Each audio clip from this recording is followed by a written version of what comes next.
Welcome to Successful Philanthropy. I'm your host, Jean Shafiroff. This show is designed to highlight the work of philanthropic leaders here in the United States and then beyond.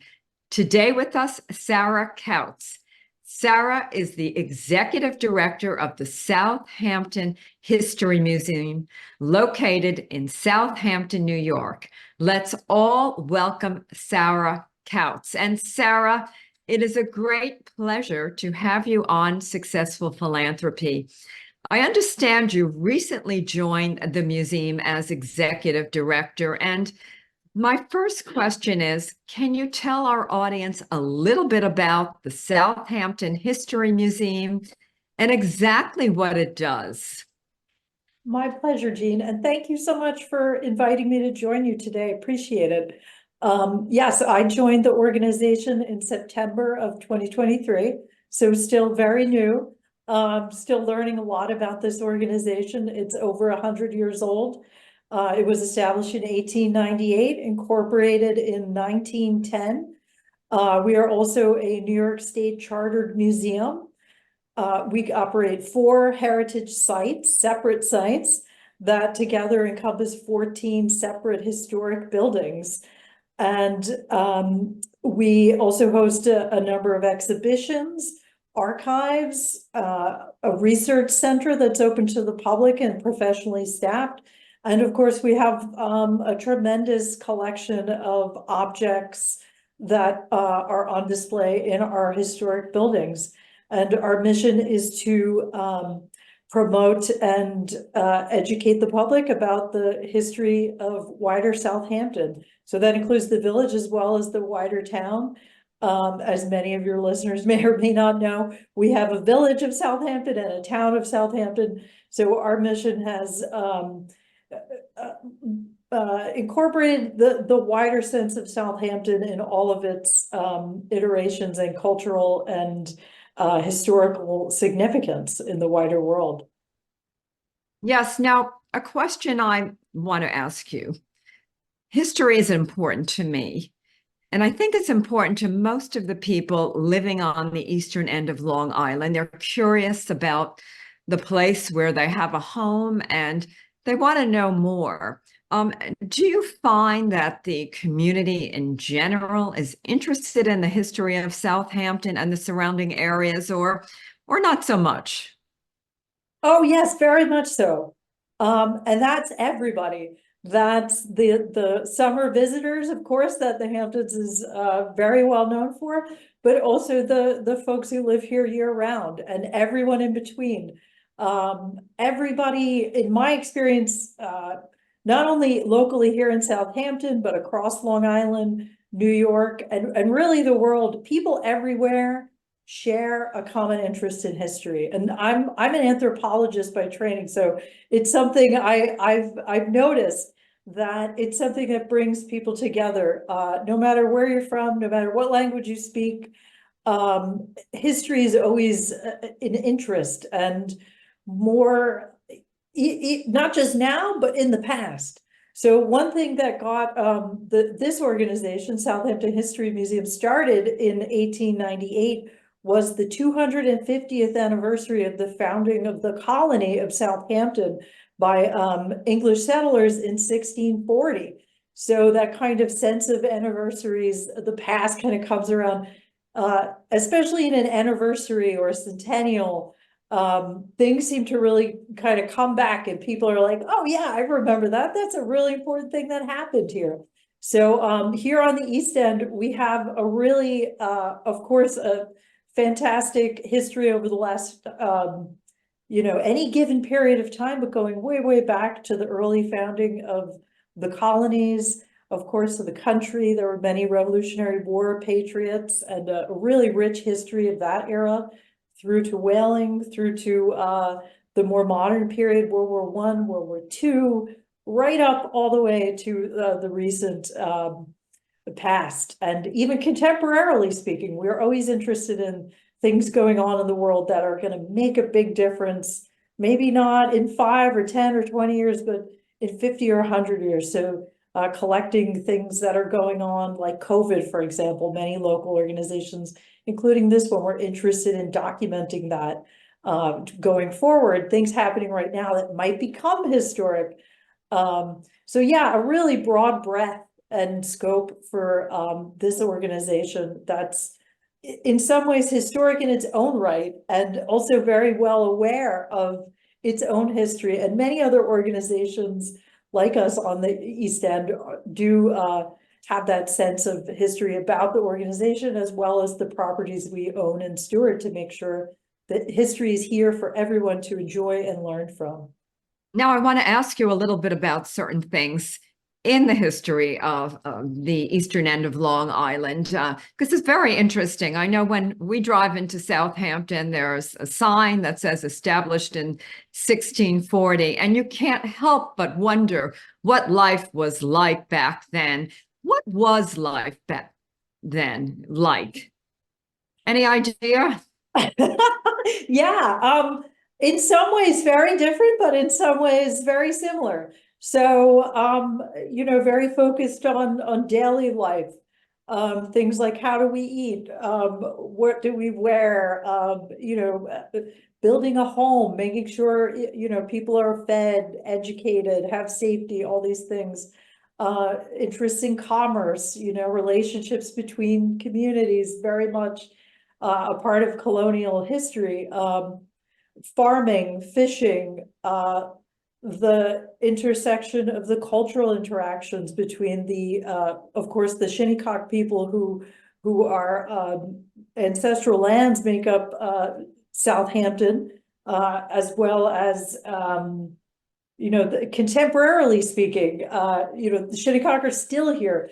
So engaging with them and telling that earlier history in the arrival of the English settlers. And interestingly, the museum has two properties that speak really directly to this period. One is the first property the museum acquired in 1910, and that's Conscience Point. And that's known traditionally as the site where the first colonists arrived, the first English colonists. So it's like our Plymouth Rock, so to speak. And the museum did install a boulder there, a local boulder from a nearby field, early on to kind of create a monument at the site. So that's where the settlers are believed to have landed in 1640, and then made their way a little bit south to where the village center of Southampton is, where the old colony was. And down there on the South Main Street, we have our other property, the Thomas Halsey Homestead, which was originally settled in 1648. And the structure we know that is there now was at least there by the 1660s, but could have been in some aspect, maybe the timbers, maybe a part of it, as old as the 1640s. So, and those two sites, we really think about that early colonial period and what all that meant, what the colonists were doing, the way they lived, the things they had around them. Of course, the accoutrements of daily life were quite different. No electricity, no plumbing, very different daily lifestyle, but yet still very much focused on things we're concerned about today: meals, family, education, trade, like I said, just a different way of doing it. And if anybody's listening, we've had the house closed for a while due to some concerns, which the museum is addressing. And part of my coming on board, priority was made by the board and the organization to really focus on the long-term preservation. So the next 100 years of our properties, including Halsey House. So as we continue to get the house restored, and we'd like to open it again for visitorship. So if anybody's interested in looking at that house or other properties, they're always available by appointment. Maybe not so much a public hours at a set regular time, but please check our website, please call. And if anybody's interested in seeing that, please, we'd be happy to arrange that and welcome visitors to see what life was like in the 17th century. And now I have a question.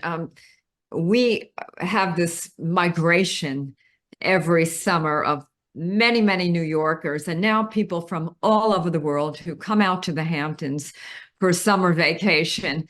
When did that mass migration from New York actually begin? Was it the end of the 19th century? When exactly, when did people start coming en masse on the trains to come to the Hamptons to summer and to get out of the heat of New York City? That is a very good question.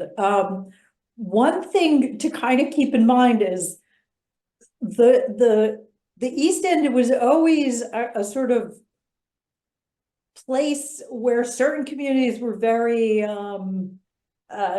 people were always coming and going. Going back to the whaling era, we have Sag Harbor, which is of course a major port and one of the first international ports of trade in the early United States. But before that, some folks may not realize that there was an earlier port of trade in the colonial period that was very vibrant into the 18th century. And that was at Conscience Point, believe it or not. Up there in North Sea, from where we are now in the village, it's north of us. It's on the Peconic Bay side of the South Fork. There was a major port there, colonial port, and the community was called Farmingham. Farmingham? Farmingham. And it was a major port of trade in the colonial period. And when Sag Harbor became developed, it diminished, and really just kind of, you'd never know going there today that there was this major port there. So there was always people coming and going in terms of the wider community in places like Sag Harbor, and in various places where there was that international or even national shipping and kind of people coming and going. There's always borders. But I think what you're thinking of is the Gilded Age kind of moment where we have the summer colony founded in Southampton, and a lot of very wealthy people, the nouveau riche of the Gilded Age, along with some other older money folks coming to start a community in Southampton in the late 19th century. And it's kind of unclear how it started. There's a little bit of a debate, like who was the first one. But certainly by the 1880s, 1890s, it was a place where people who owned property, lived or worked in New York City, were looking for a place to summer. And of course, as you mentioned, with the advent of the railroad coming through out to Long Island in the late 19th century, there was an opportunity for greater access here. And so a lot of folks were buying property to build fantastic summer homes, which is another aspect of the history that this area is well known for, the fantastic summer homes of the Gilded Age, executed by fantastic, well-known, world-renowned architects like McKim, Mead and White. And so that gets going. There's a lot of interest in the arts, in bringing artists who became very popular, like William Merritt Chase, these sorts of very famous American artists at the turn of the century, patronized by the wealthy Gilded Age folks who started to have summer homes out here, and encouraged these artists to come out and work, as a respite, be inspired by the fantastic, gorgeous natural scenery, but also the history and the historic setting, which is the area was always well known for, and of course an attraction. So one of the very important members of the Gilded Age Society here in Southampton was Samuel L. Parrish, who I'm sitting right here in the Rogers Mansion, who purchased the Rogers Mansion in, I believe it was 1900 or a little bit before then, and turned it into a Gilded Age mansion. So expanded it and invested in just upgrading it from a colonial and Greek revival style mansion into the house you see today. And this is our headquarters. So we're based here year round, and our major exhibitions are here. Our offices are here. Our research center and archive space is here. And so this site, we really like to interpret Samuel Parish era. And of course, Parish is the parish of the Parish Art Museum. Really shining example of all things Gilded Age was a Philadelphia attorney, moved to New York City for his practice, and then kind of discovered Southampton and started to summer here, and became hugely important in the development of the community into the 20th century. Now, did he donate the Rogers Mansion to the Southampton History Museum, or was it a purchase? That's a great question. It was, I believe, when Parrish died, it went to his wife, who stayed on for a few more years. And then it was, I believe it was a boarding house for a little while. And then it was during World War II purchased by the village and used as a Red Cross hospital for a period. And then after World War II, the museum came into partnership with the village to use this site as a place to house collections, to offer exhibitions, interpret, to start to do the things we continue to do today. And it's a really fantastically successful public-private partnership. And of course, in philanthropy, you probably hear that a lot. The museum being a private not-for-profit partnering with a public agency, that being the village. And it's one of the most successful I've seen in my experience, because it's decades long now. A really shining example of how a nonprofit and a municipality can work together in making sure a place like this is protected and preserved for the people. So it's a great question. So the property is owned by the village. The Rogers Mansion is owned by the village. We have a carriage house that dates to the Nugent family occupation of the property in the 19th century. That is also owned by the village. And a pergola that was, I believe, designed by Charles Kim of McKim, Mead and White.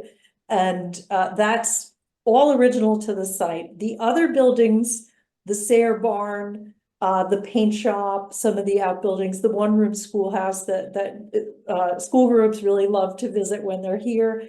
Those were all either donated or acquired by the museum during the 50s or 60s. So before we have the National Historic Preservation Act and local preservation ordinances that protect historic buildings and properties in the site that they're at. We had other ways of protecting things. So here, the museum worked to do that by bringing these buildings to the property to save them and interpret them. So all of those are brought here during the 50s and 60s, based on one of the trustees of the museum had gone to visit colonial Williamsburg and became very inspired by what she saw there, and that kind of became the impetus to create a smaller version of colonial Williamsburg here in Southampton Village. And that is still here today, and visitors can come and see our own tiny little open air history museum, is the technical term, that was created in the 50s and 60s as a way to preserve and protect these structures before we had the ordinances that protect them in place today.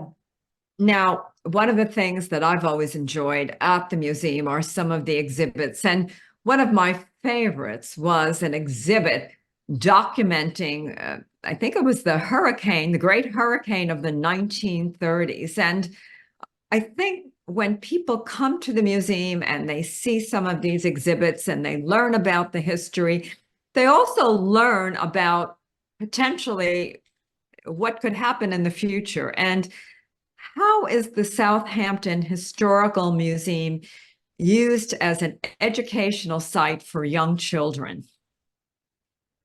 We partner with school districts across the region, and we offer free programs for school children, so K through 12 age. curriculum-based, New York State curriculum-based. We partner with districts to make that available. There's a variety of different programming, so depending on what the interest is, colonial history, 19th century whaling era history, all kinds of aspects of the local history here to give students and even families, if families come and seek out that programming, to show people what it looked like on the ground here locally, which is a very special thing that not many kids these days get to have an opportunity to see in their local community. We are really, truly lucky here in Southampton to have these sites that the museum has worked so hard over 100 years to protect. So the local community can come and learn and see what life was like, understand the people who lived here before, and learn from each other. We learn from our visitors as well. So new directions in history, new interests, different ways of presenting the past and engaging. So our relationship with teachers, guidance counselors is very important to us in making sure we develop the programming that's going to work for them and their schedules in the schools, but also enrich that and make sure we're doing everything we can to make the education as best as we can possibly make it. And I really like that, because educating future generations about the history of a place, I think, is very, very important. And as we all know, education opens many doors and many opportunities. Without a good education, it's really hard to get ahead. And for our audience, we are with Sarah Kautz. She is the executive director of the Southampton History Museum, located in Southampton, New York. Now, Sarah, you have many upcoming events this summer, exciting events. You have a big fundraiser that I'm involved as chair of, and I know it's July 6th.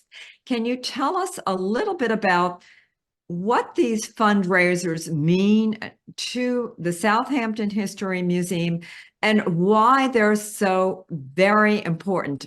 I know, but I want our audience to know.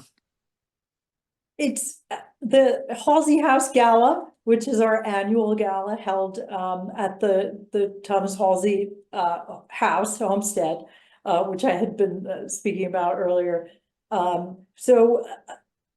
First, the site is one of our most important sites. They're all important, of course, but there's something very special about having that little old 17th century house still preserved intact in its setting on South Main Street. And having our annual gala there really allows everybody to see in a very direct way what this organization is all about and what we bring to the community. It's a tremendous site, so important, not just for local history, but regionally for Long Island. For New York State, it's one of the oldest intact colonial structures in New York State. And of course, for the nation and for the world, really. It connects us to broader stories, broader histories. And you get to be a part of that when you come to the gala. It's supporting that work. So you can see our legacy in the past and in the present and in the future. And on top of being in a fantastic location on South Main Street, in the heart of the estate section in Southampton, we were talking about the Gilded Age. So that is an area of the village where a lot of these fantastic summer homes were built. And to see the 17th century building just kind of tucked in amongst these really grand estates shows what's possible, that we can maintain these things with us and grow and change in the future, but retain a sense of our past and where we came from and continue to learn from those sites. So the gala is a fantastic time to be at that site. Of course, 4th of July weekend is going to be a really wonderful time to be there. It's always great to be near the beach. It's very close to the beach. You can hear the waves. It's a beautiful property. And so many great supporters come out from the community. As you know, Jean, tremendous amount of philanthropy in the community. In many ways, you know, going back to the Gilded Age era where philanthropy, as we know today, was kind of a really important aspect of the community. Of course, Sam Parrish, a lot of interest in philanthropic work, in forming the early museums here. So it's a celebration of that philanthropy as well, that we've been very, very grateful and fortunate to have a community like this that understands and values that aspect of the past, that it's important to retain these sites, even as we look to the future and later developments and celebrate everything that makes this place what it is. No question, philanthropy and having a gala like the Southampton History Museum will have on July 6th is very, very important. First, because it raises funds that the museum needs. And as the gala co-chair, I can say we had a great party last year. We had about 300 people, maybe more, maybe 350 people there. We had cocktails, we had food, we had dancing, we had a great auction, and people early in the season got to mingle, got to learn more about the Southampton History Museum. Hands down, it's one of the great events of the season in Southampton. And Sarah, what is the website for those who may want to purchase tickets for the July 6th gala? And tell us more about why it is so important for those watching this show to support the Southampton History Museum.